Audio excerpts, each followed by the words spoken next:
أنا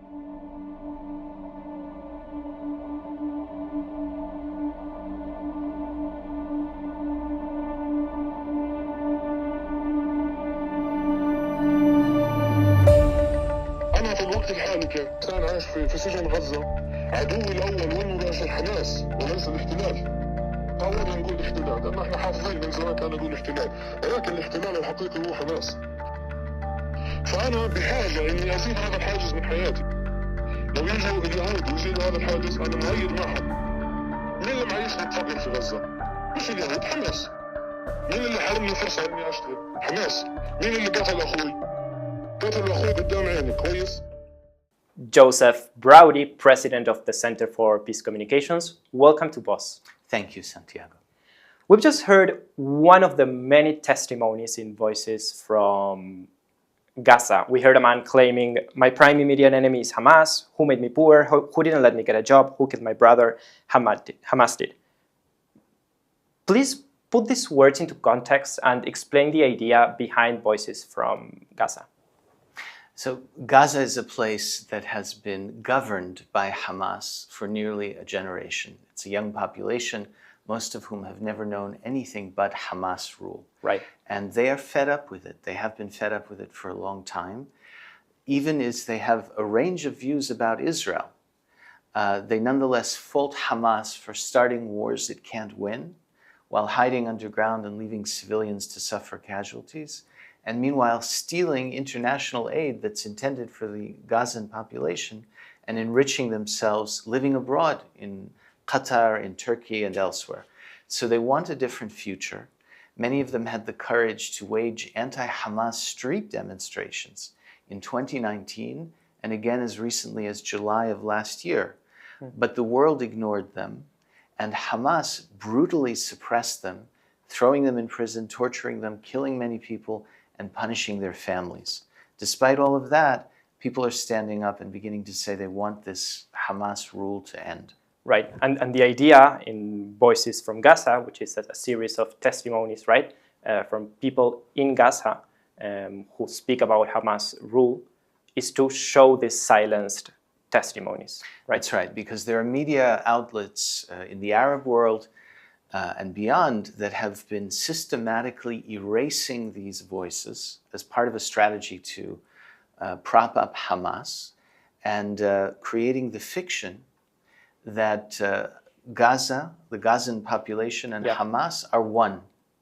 And it's not true. And okay. What would you answer to people who say, well, Hamas was actually elected by Palestinians? It was not.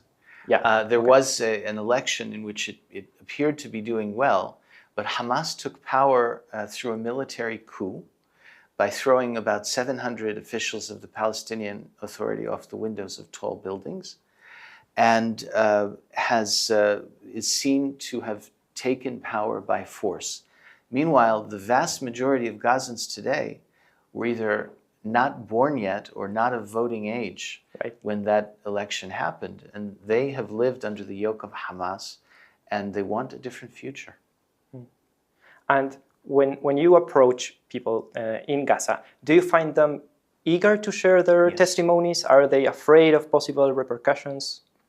Well, we've been working on Gaza-related issues for years, long before October 7th, and building a network of people in Gaza.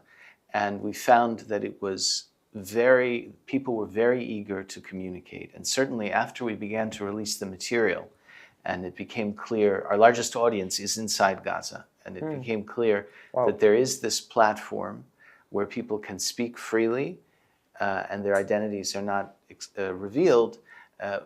Right, because you don't show in these videos, as in the clip we've just seen, you don't show either faces or names. That's correct. This and its antecedent, which was an animated video series called Whispered in Gaza. What we did was we partnered with many media outlets in 7 languages, and we showed them the original footage with the faces and the names and so on, and all reported that they independently confirmed the identities of the speakers. But obviously, to protect them, we do not release their names to the public. Right. Could you explain, you talked a little bit about this, but you could explain the communications blockade a little bit more, how Hamas tries to dominate the narrative about what's going on inside Gaza? Yes, Hamas cares a lot about its image around the world. And it is like many regimes that is extremely unpopular with its own population, even as it projects an image of heroism and defiance and so on to the outside world. And so indeed, they have their own official outlets like Al-Aqsa television, Al-Quds television, which belongs to the Islamic Jihad movement, and Al Jazeera, which is an extremely popular outlet in the Arab world and in English, also is an effectively a mouthpiece for Hamas, particularly the Arabic edition, which is running incitement around the clock. When Gazan youth waged these demonstrations in 2019, 1,000 of them in a small area, Al Jazeera and others were enlisted to incite against them, to call them traitors, collaborators, and so on, and to urge Gazans to break their bones, and so on. That's Al Jazeera. Yeah. Right. Is it dangerous for you to get into Gaza and try to find these testimonies which Hamas is trying to repress? We find that the danger is the danger that is faced by the Gazans themselves, who live there and who are constantly being threatened that if they open their mouths and say a word that diverges from the Hamas official propaganda, they and their families will be punished. Do you know who else is in danger? Palestinians living outside Gaza. If they open their mouths or say something on social media against Hamas, their families in Gaza are punished. And we have released testimony of Gazans who explain how this happened to them. So we've spoken about fear to Hamas. Let's speak about hate. One of the arguments against Israel's military response is that it's feeding hate into the Palestinian population and that it will translate into more Hamas militants or more Hamas fighters in the future. What do you think? Do you agree? What would you answer? First of all, when I stress the overwhelming opposition to Hamas inside Gaza, that is not saying that these are pro-Israel people. In other words, it is very possible to have anti-Israel views and anti-Hamas views inhabiting one mind. Obviously, they're unhappy with Israel and critical of Israel for many reasons. But with respect to this war in particular, their greatest fear is that Israel will accept a military outcome that degrades enough Hamas to reduce its threat to Israeli civilians, but not enough to stop them from intimidating Palestinians. Okay. Effectively, an outcome that would leave them in power. What Gazans are saying is, if this war ends with Hamas ruling or dominating Gaza, then what was the point of all of this suffering? Is that a way of saying a majority of Palestinians in Gaza are against a ceasefire right now? They are against a military outcome, if there is a temporary, whether or not there's a brief cessation of hostilities for some reason is another question. But anything that is a permanent or long-standing outcome that leaves Hamas in power means that all of the killing and the death and the tragedy, what was it for? What was the point? From a Gazan perspective, that's the outcome and the question that affects them. Okay, but Hamas gets its fighters from somewhere, right? Is there such a big gap between fanatics and terrorists and peaceful Palestinian civilians? Our assessment is that about 15 to 20% of the Gazan population believe in coexistence with Israel as a matter of principle. 20%, right? 15 to 20%. 15 to 20, okay. And it has been a resilient presence in Gaza for many, many years.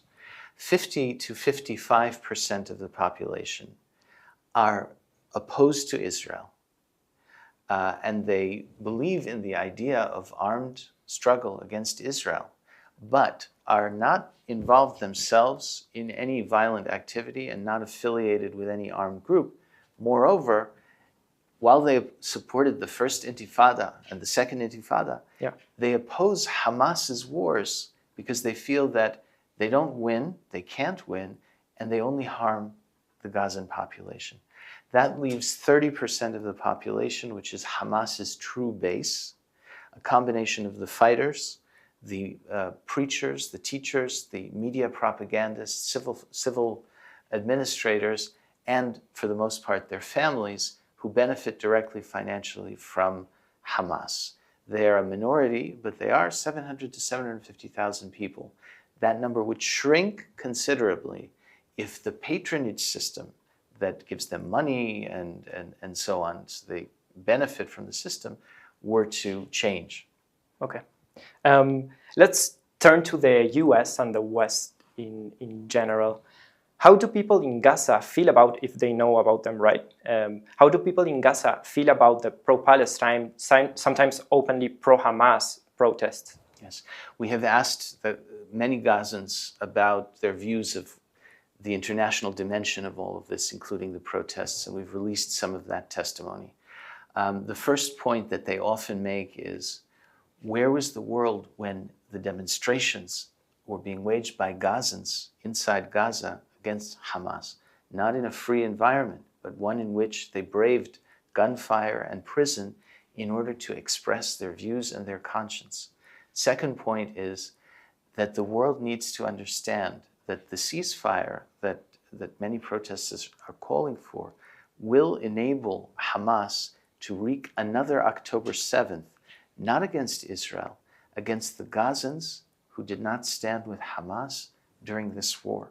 So that these are people who are personally frightened of a situation in which Hamas will wreak vengeance on them. And third, the corollary of the first 2 points is that they want protesters to choose between supporting Hamas and supporting the Palestinians who live under the yoke of Hamas. Right. Because that's the second option, is what it means to be pro-Palestinian as opposed to being pro-Hamas. المتظاهرين في الغرب أمام خيارين، إما دعم الشعب الفلسطيني أو السلطة القامعة له المتمثلة بحماس. سبب خروج هذه المظاهرات هو سبب إنساني. الكل يرغب بوقف القتال والعنف والدم، ولكن إذا كان المتظاهرون مهتمين بمعاناة الشعب الفلسطيني، لماذا لم نراهم يتظاهرون ضد حماس؟ Let's talk a little bit about politics. There's a group of American elected officials, here I want to single out Rashida Tlaib, who claim to represent the voices of Palestinians. Do they? And if not, what are they getting wrong? Well, both whether it's in the United States or in other democratic countries, there certainly is a trend of people who present themselves as pro-Palestinians, but are effectively supporting Hamas and the perpetuation of Hamas's brutal and corrupt system of tyranny in Gaza. So I don't know how to explain what motivates them to do that, but those who fail to distinguish between Hamas as a terror tyranny ruling in Gaza and the Palestinian people in Gaza are doing a disservice to the Palestinians there. Okay. In this sense, I know you can't get into details, but you've been touring different countries and connecting politicians with people from Gaza so they can openly speak about their situation, they can openly ask questions, etc. What has the response been so far? I know, again, you can't get into details, but just a general sense of what that idea, that the response. Yes. Yeah. So there is a group of Gazans, including Gazans who bravely organized under Hamas long before this war, who want to communicate their ideas to the outside world and asked us to assist them. So we have visited many countries over the past 6 weeks in particular, and met with lawmakers in the parliament, with foreign ministry officials and so on, for the simple purpose of patching in Gazans virtually from the Gaza Strip to communicate directly with them, answer the questions that they had about the situation inside. Right, to break this communication blockade and this information cycle. And exactly. And what we find is that there's a hunger for this type of access because many people are talking about the future of Gaza and so on in this foreign capital and that foreign capital, who have no direct connection to Gazans and perhaps are talking to people who haven't lived there for a generation. And so there is a hunger to speak with them. Tell me about the day after. What do Palestinians envision, or the majority of Palestinians, the ones you've spoken to, and what do you envision? Well, the Palestinians in Gaza who have been active in opposing Hamas and calling for a different future want a government that is neither Hamas in power, nor a system in which Hamas effectively dominates without having the responsibilities of governance. For example, would that be the Palestinian Authority? Well, what I mean, I think a good example is Lebanon today. Okay. In Lebanon today, there is a government, but Hezbollah functions as a kind of a state within a state. It makes unilateral decisions over war and peace, and it completely suppresses all serious activity against its ideological agenda. And meanwhile, it does not have the responsibility to govern, and it's not accountable in any way to the Lebanese population.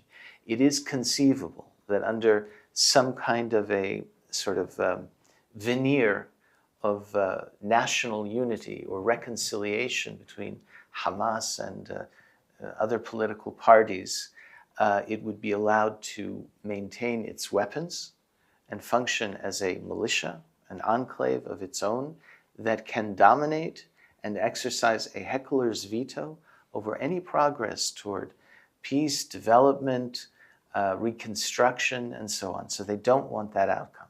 Now, the other question is, how do you get to a different pro-Hamas future? Yeah. And there are ideas that are being developed about that. And one of them, which I think is a very practical one, is to support the emergence of an area, a safe zone, that is free of Hamas interference and IDF shelling, so that it would create an opportunity for an area that is, let's just say, cordoned off or protected, for Gazans to pilot self-rule and show that an alternative life and system is possible.